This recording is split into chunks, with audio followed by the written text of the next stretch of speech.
Okay, next one on the Breckenridge variety pack. It's going to introduce us to IPAs, also known as Indian Pale Ales. So it's called Lucky U. So their main focus, they can change in color and everything from hops, but IPA is going to always have hoppiness, bitterness. It can vary from sweetness, from the actual hops itself, all the way to super bitterness. There's different levels of bitters, like a flat bitter, a tangy, grapefruity. Ones get very grapefruity, that's when it cuts off for me.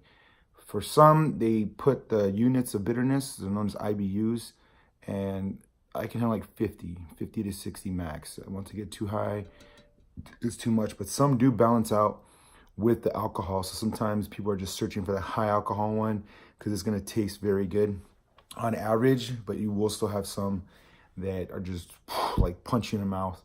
So be careful, read about them, study them a little bit. They have so much play with them, it's ridiculous.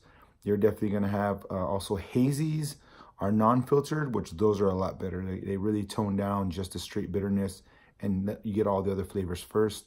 They sometimes look very milky or just cloudy.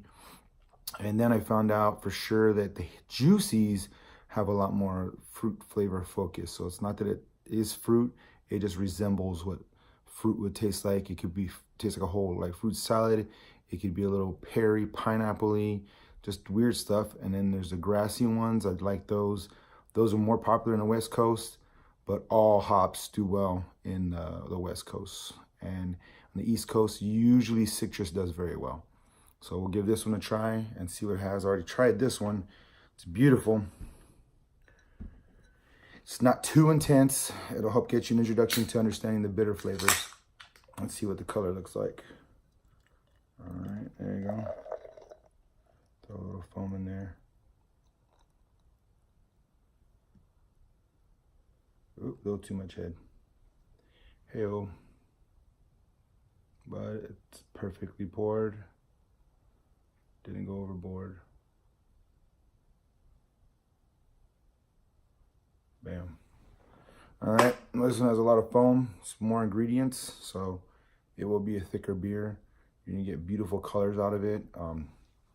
Yeah, they have so many colors. You just have to go for it. They can have more flavor and be more golden. They can have less flavor and be darker, or the complete opposite. They all vary. Shouldn't have poured that much, but let's see what happens.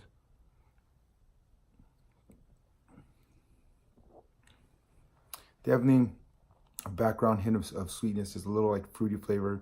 So that's what makes it very pleasant for me. The bitterness is not super intense. It's like a light citrusy. So once it gets super citrusy, you'll feel it like just all over your tongue. And it just, to me, it's like a grapefruit rind. So I get a little bit of the grapefruit, a little bit of the fruit, mellow finish, just rides out. So it sits there. You're not gonna stop tasting the beer the whole time. So this is the beginning, a good intro to IPAs. It's strong enough to get you going.